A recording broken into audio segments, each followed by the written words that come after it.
Hello students, myself Dr. Vikas and I am lecturer physics in MMIT Shravasti. So today we are going to learn how to use vernier calipers and screw gauge to measure a length. Okay, so let us start. So objective of this experiment is to find radius of any wire, brass ball and its volume using vernier calipers and screw gauge. So for using apparatus, so we have brass ball here, and for wire we have two screwdriver, and this is screw gauge and this is vernier calipers. So first we take vernier calipers for measurement of the radius and volume of this brass ball. Okay, so this is vernier calipers, and in vernier calipers there are two scales, and this is main scale, and if you see this is vernier scale, and this is the tightening screw, and this is the external jaw and this is internal jaw, and this is for to measure the depth of a beaker or any other thing. Okay, so अब सबसे पहले हम इसके लिए क्या निकालेंगे, least count. So what is least count? तो अब लीस्ट काउंट क्या होता है? लीस्ट काउंट होता है किसी भी apparatus से उसके द्वारा मेजर की गई minimum quantity. Okay, so least count of vernier callipers. तो हम यहाँ पे देखेंगे least count of vernier callipers का जो फॉर्मूला है, least count of main scale divided by number of division on vernier scale. So main scale क्या है? ये सेंटीमीटर स्केल है. तो लीस्ट काउंट, इसका लीस्ट काउंट क्या होता है? यानी कि इसके द्वारा जो हम सबसे मिनिमम जो लेंथ मेजर कर सकते हैं वो होता है 1 mm. Number of division on vernier scale, तो this is the vernier scale, and here ये हमारे हैं 10. तो हमारा ये कितना आ गया? 0.1 mm और 0.01 सेंटीमीटर. सो वर्नियर स्केल की लीस्ट काउंट कितनी आ गई? 0.01 सेंटीमीटर.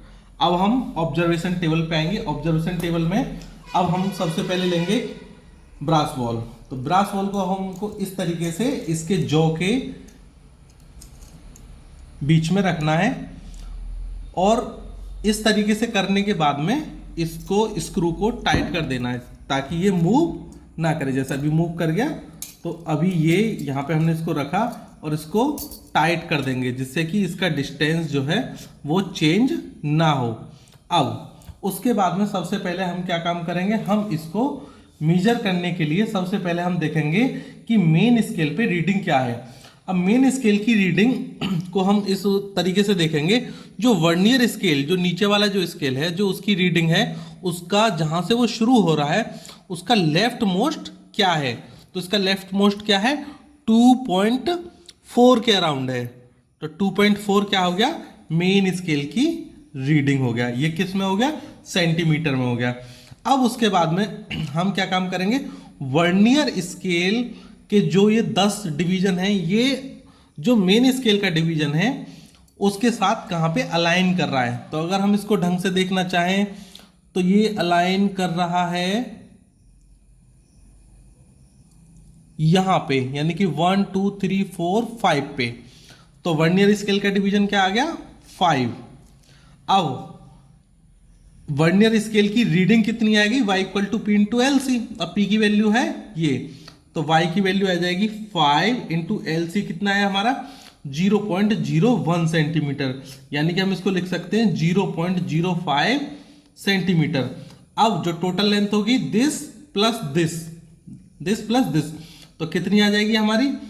2.4 प्लस 0.05. ओके, सो ये हमारी आ गई 2.45 सेंटीमीटर.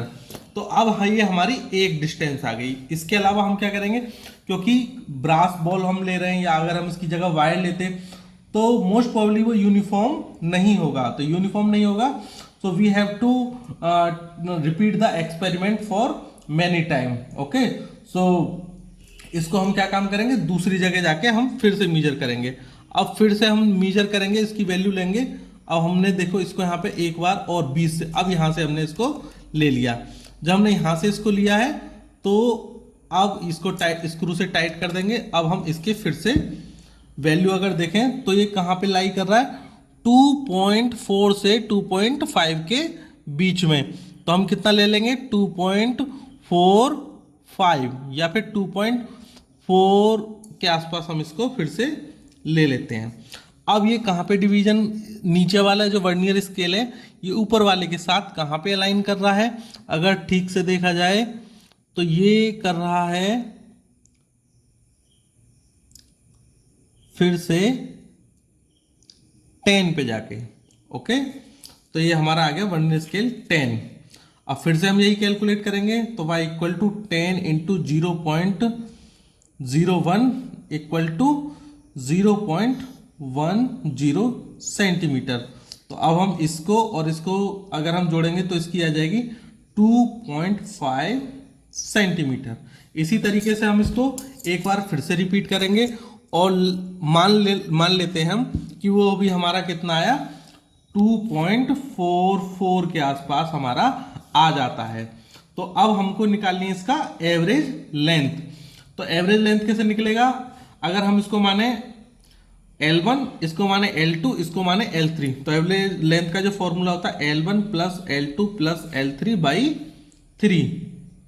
ओके, तो अब हम इन तीनों को जोड़ लेंगे और तीनों को जोड़ने के बाद हमारा क्या रिजल्ट आएगा, 2.45 plus 2.5 plus 2.44 equal to and divided by 3 which is 2.46. So this is the average length of our diameter of this bob. Okay, so diameter of this bob 2.46 centimetre. Radius कितना होगा, डिवाइडेड बाई 2 अगर हम कर देंगे, अगर हम इसको d by 2 करेंगे तो ये हमारा 1.23 सेंटीमीटर के अराउंड आ जाएगा। अब हमको निकालना है वॉल्यूम ऑफ वायर और bob. So here we take bob. So the volume of bob 4/3 pi की वैल्यू क्या होती है, 3.14 इंटू आर क्यूब मीन्स 1.23 का होल क्यूब। ओके, सो अब हम क्या करेंगे, 1.23 इंटू 1.23 इंटू 1.23, तो ये आ गया क्यूब की वैल्यू इक्वल टू ये multiplied by 3.14 multiplied by 4, okay, and divided by 3, so 7.79 centimetre cube. तो अब ये क्या आ गया हमारा, वर्नियर कैलिपर्स की सहायता से जो हमने इस ब्रास बॉल का radius, diameter and volume, okay, तो हमने इसका तीनों से निकाल लिया है। ओके, अब हम सीखेंगे स्क्रू गेज के लिए। This is screw gauge. Okay, so in this screw gauge we can see this is the main scale. Okay, so this one is the main scale and this is circular scale. Okay, तो अब हमको इसका क्या निकालना है, least count. तो least count क्या होता है, लीस्ट काउंट का फॉर्मूला इसका हमारा होता है pitch of the screw thread divided by number of division on circular scale. तो अब इसमें हम क्या देखेंगे, इसका पिच बराबर क्या होता है, पिच की वैल्यू होती है linear distance travelled by screw in one complete rotation. Okay, तो हम अब ये जो सर्कुलर जो स्केल है इसको 1 रोटेशन पूरा हम इसको कंप्लीट कराएंगे। अब देखो जो ये बेस लाइन है, बेस लाइन कोइंसाइड कर रही है 0 के साथ। अब हम इसको एक रोटेशन पूरा यानी कि 0 से 0 तक पे लाएंगे। ठीक है, तो ये कितना mm के डिस्टेंस इसने कवर किया है, 1 mm का। Okay, so pitch of the screw क्या हो गया, 1 mm divided by number of division. अब नंबर ऑफ डिवीजन देखेंगे तो देखो एक पूरे रोटेशन में इसमें कितने हमको डिवीजन दिख रहे हैं, 0 से शुरू हुआ और ये 90 plus 10 100। Okay, so 1 mm divided by 100, तो ये हमारा आ गया 0.01 mm और 0.001 सेंटीमीटर। ओके, अब हम इसका ऑब्जर्वेशन टेबल देखेंगे। तो ऑब्जर्वेशन टेबल में अब चूंकि हमारे पास ब्रास बॉल का हम निकाल चुके हैं, तो हम इससे वायर की जगह, अब वायर चूंकि अभी हमारे पास है नहीं, तो हमने क्या है, एक ले लिया स्क्रू ड्राइवर ले लिया। अब हम इस स्क्रू ड्राइवर का मोटाई नापेंगे, ठीक है। तो हम क्या करेंगे, इस स्क्रू ड्राइवर को इसके जॉ के बीच में हम इसको टाइट कर देंगे। अब हमने इसको इस तरीके से टाइट कर दिया।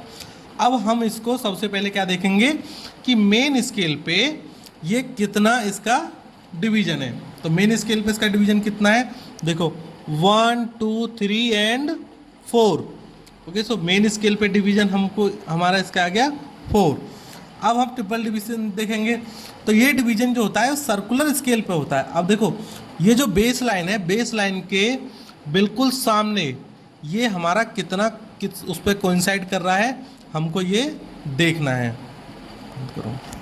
तो अब हमको ये देखना है कि जो सर्कुलर स्केल है ये बेस लाइन के सामने कहाँ पे ये कोइंसाइड कर रहा है। तो अब हम इसको ठीक से देखें, तो देखो 20 के बाद में और 30 के पहले लगभग 29 पे, तो ये वैल्यू आ गई 29। अब हम y की वैल्यू कितनी आ जाएगी, y equal to 29 plus least count into P, यानी कि 29 इंटू लीस्ट काउंट कितना हमारा 0.01, तो ये हमारा आ गया 0.29। ओके, तो हमारा जो टोटल डायमीटर है दिस प्लस दिस, तो ये आ जाएगा 4.29 mm। ओके, अब हम क्योंकि हमको पता है कि कोई भी अगर हम वायर लेंगे या कोई भी ऑपरेटर्स लेंगे या वो कोई भी मेजरमेंट का अगर ऑब्जेक्ट है वो यूनिफॉर्म नहीं होगा, तो इस वजह से हमको उसका क्या करना पड़ेगा, एवरेज। एवरेज के लिए हम उसका किसी दूसरी जगह से हम उसको उसका विड्थ जो है उसको मेजर करेंगे। तो फिर से हमने अब के पोजीशन चेंज कर दी, अब हम के यहाँ के ले आए। तो यहाँ से देखोगे तो अभी भी मेन स्केल की डिवीजन हमारी 4 ही है, बट जो टिम्बल डिवीजन है वो इस बार कितना आ रहा है 28 के राउंड, तो वो 28 के राउंड है। तो y की वैल्यू हो गई 0.28 और डायमीटर हो जाएगा इसका 4.28 मिलीमीटर। ओके, अब हम एक वैल्यू और लेंगे। एक वैल्यू के लिए मान लो हमने इस बार इस तरीके से हमने इसको ले लिया। अगर हम देखो इसको इस तरीके से लेते हैं, तब देखो मेन स्केल अभी भी 4 पे ही है, तो ये 4 हो गया, लेकिन जो सर्कुलर स्केल है उस पर वैल्यू कितनी आ रही है 81 के अराउंड, तो दिस इज 81। तो y की वैल्यू 0.81, तो टोटल हमारा जो डायमीटर हो गया वो हो गया 4.81 millimetre. Okay, so average diameter क्या हो जाएगा हमारा, अब हम इसको तीनों को 4.29 plus 4.28 plus 4.81, okay, and then divided by 3, so average diameter 4.46 millimetre. Okay, अब हम इसकी कैलकुलेशन करेंगे। तो डायमीटर ऑफ वायर हमारा कितना आ गया 4.46 मिलीमीटर। अब रेडियस ऑफ वायर इसको डिवाइड कर देंगे हम 2 से, तो 2 से डिवाइड करते ही कितना आ गया 2.23 मिलीमीटर। अच्छा, अब हमें को वॉल्यूम निकालना है इस वायर का, तो हम वॉल्यूम निकालने के लिए हम क्या काम करेंगे, इसको 1, क्योंकि हम mm में कर रहे हैं तो हम इसका 1 mm का एक पीस का हम अगर निकालें, क्योंकि हमको इसमें लेंथ भी मेजर करनी पड़ेगी, लेंथ को हमें इंट्रोडक्शन में लाना पड़ेगा। तो हम उसके लिए क्या काम करेंगे, पाई की वैल्यू 3.14, डी की वैल्यू ये कितनी आ गई हमारी 4.46 का whole square divided by 4 into L, ये हमने क्या ले लिया 1 mm। अब हम इसको 4.46 ओके इंटू 4.46 इंटू 3.14